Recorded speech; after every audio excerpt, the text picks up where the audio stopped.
So a funny thing happened in the last 3,000 years or so. Satan, the devil, the prince of darkness, Lucifer, whatever it says on his business card these days. Satan became the bad guy in the story of Adam and Eve, and how they broke their lease in the Garden of Eden. Satan became the antagonist who sidled up next to Eve and tempted her to eat the fruit of the tree of the knowledge of good and evil. Satan became the tempter who made Eve an offer she couldn't refuse, an offer that she would later make to her own husband, Adam. If you talk to anybody who is familiar with the story, and let's face it, the story of Adam and Eve and the tree and the fall is one of those Bible stories that has kind of leaked out into the common culture. Even if you don't know Bible stories, you know that one, in all likelihood. So if you ask anybody who's heard about Adam and Eve and the fall, anybody can tell you that basic story. And everybody knows that Eve may have eaten the fruit, and she may have gotten Adam to drink the Kool-Aid, if you pardon the mixed metaphors. But she only did that because the devil made her do it. Only, that's not exactly what happened.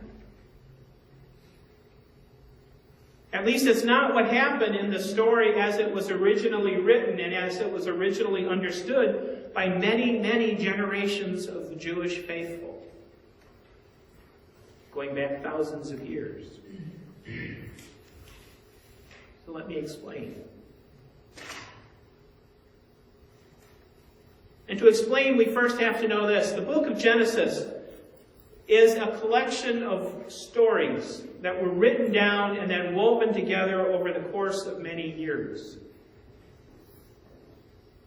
And this was done by at least 3 different sources of writers and editors. And the book of Genesis was put together for the purpose of explaining several things. It was to explain the origins of creation, to tell people where the world came from. And it was to explain the prehistory of the Jewish people, explain where they came from. And it was also written and put together to tell people about the origin of the Jewish people's covenant with God. It's not a history, not in the way that we think of history, but it is an explanation. And the fact that there were multiple hands, remember I mentioned at least 3 sets of editors and writers, the fact that there were multiple hands stirring this pot explain why there are internal contradictions and inconsistencies. The story, or the book of Genesis famously has 2 creation stories in it, one right after the other.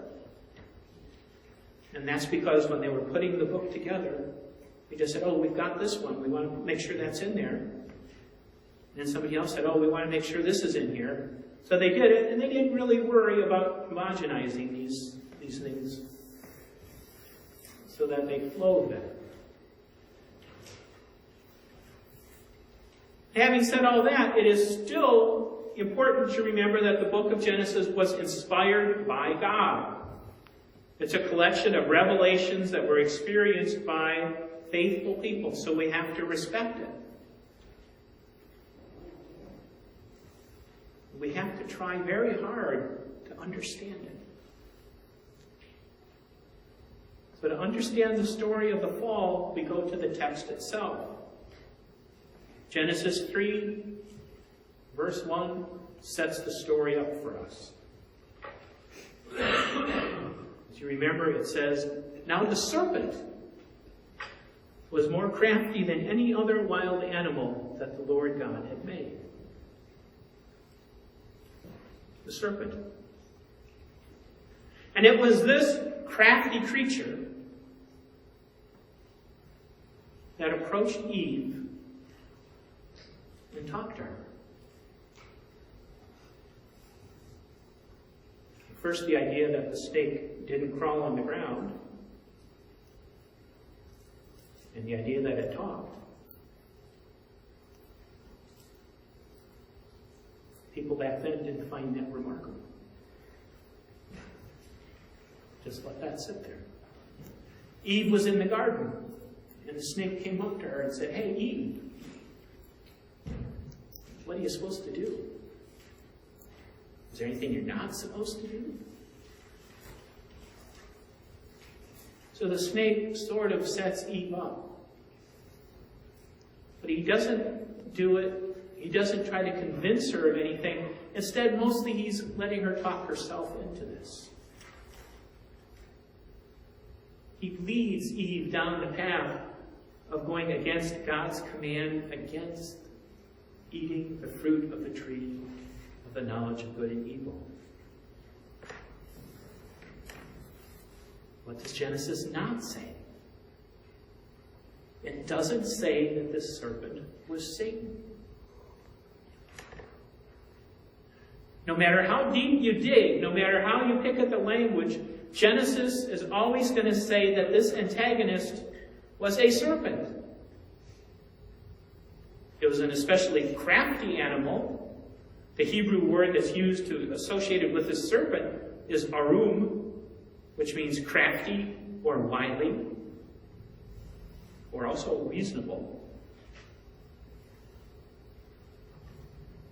But not Satan. In point of fact, throughout the entire Old Testament, there is no mention, there is no suggestion of a character like Satan or like the devil. There are only 9 instances where the word Satan is used. And it's what we would think of as a lowercase s, Satan. And it's actually, if you want to sound pretentious at your next party, it's pronounced Satan, which I think just kind of sounds goofy. But it's only mentioned 9 times. 5 of those times it's used to describe a human being. The other 4 times it is used to describe a supernatural being, but it's used to describe a divine messenger. Particular sort of messenger, one that is sent to challenge human beings.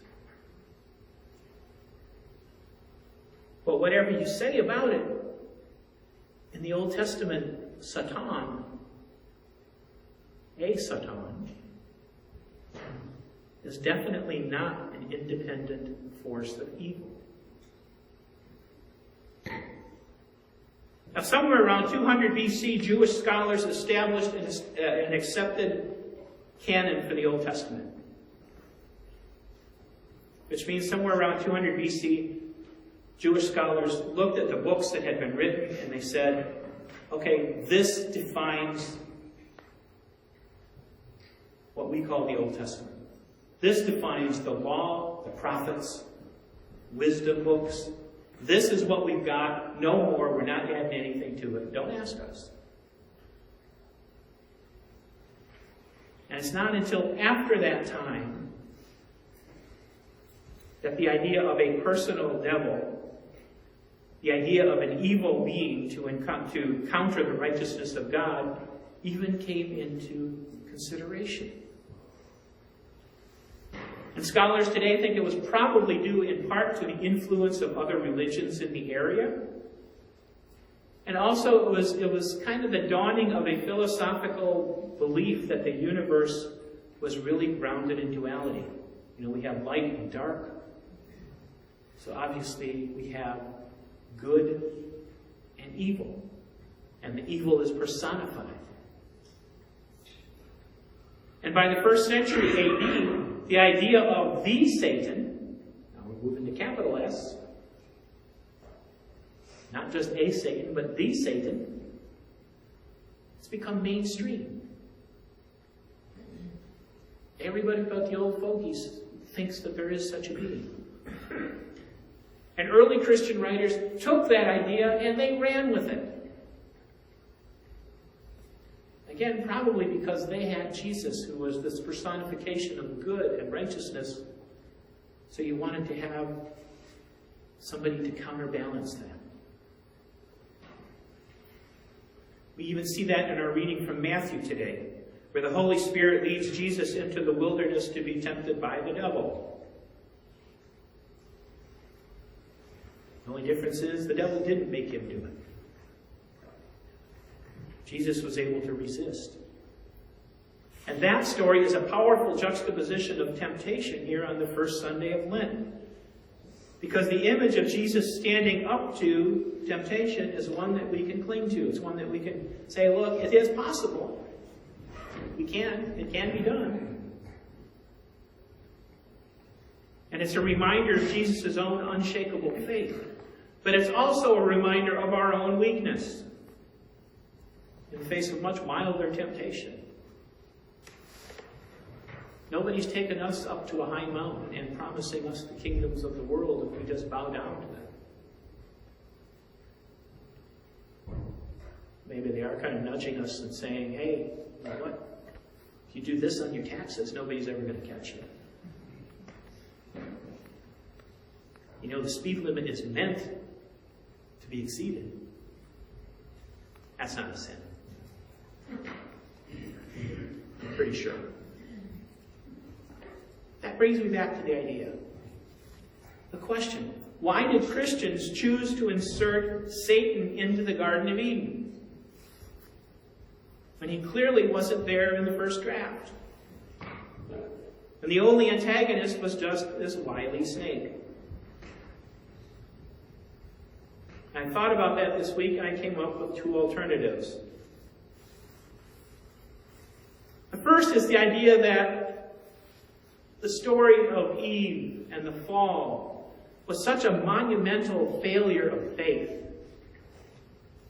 It was such a world-altering acquiescence to evil. It was such a clear and deliberate gesture of disrespect to God that our early Christian writers felt that it must have been then caused by a being who was the cosmic antithesis of good and justice. In simple terms, you needed a big bad to go up against the big good. And that's not an unreasonable idea, because there is a certain appeal to the idea that because the physics of the universe is binary, you know, light, dark, positive, negative, all of that, then maybe the metaphysics is too. Maybe there is this perfectly balanced evil that goes up against good. And I think there's also a much simpler explanation. And it's one that doesn't involve trying to impose a binary structure on God and God's relationship with us. I think maybe we inserted Satan into the Adam and Eve story in place of the serpent because we wanted him there. We wanted him there because we need somebody to blame.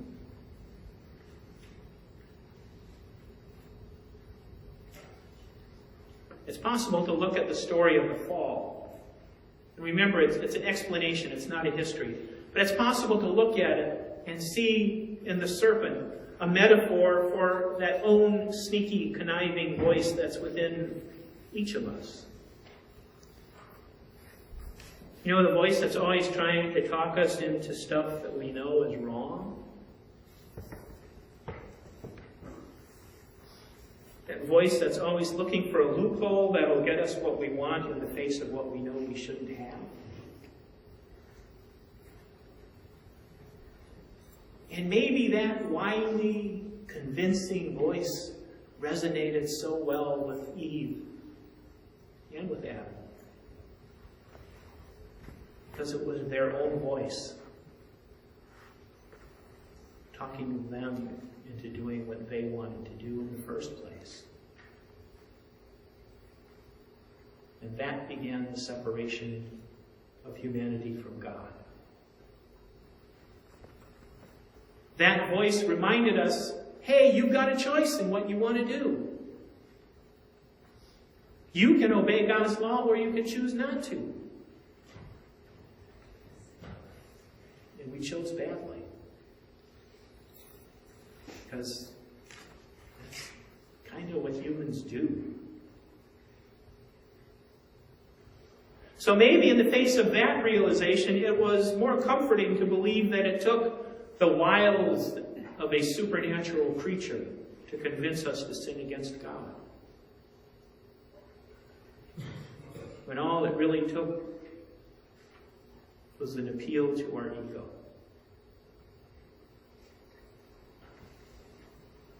To our greed, our hunger.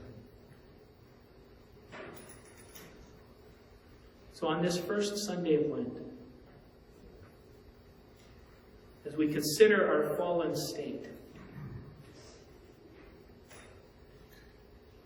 as we consider why Jesus had to redeem us in the first place, when we look back on the collective sins of humanity, on the death and destruction and oppression, look back on the things we've done to each other and the things we've done to God's own creation here. And we look in our own hearts at our own personal sins, great and small. Now is a good time to ask, has anybody, especially has any supernatural being, ever really had to talk us into doing those things? Or did we just give in to the brokenness within our own souls?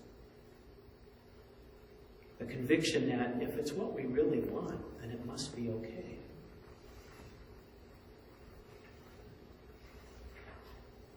And if we think of it that way, it's a much sadder story. In the end, I think the story of Adam and Eve in the garden is not that of a smooth-talking, super-persuasive Satan that lures them into sin. And it's not even a sneaky, fast-talking serpent that tricks them into sin. But it's that Adam and Eve, when confronted with the choice to do what God wanted or to do what they wanted, chose themselves over God. And human beings have been doing that ever since. As we consider our own lives over the next few weeks of Lent, let us remember the times when we have made the same choice. When we've chosen ourselves over God. Not because we've been tricked or persuaded, but just because we wanted to. Because it was easier. Because it got us what we wanted. We convinced ourselves, oh, it's just a shortcut. We can do that. And let us also seek forgiveness and grace, with the assurance that God will give us both. Because consistently, from the beginning to now, God always chooses us.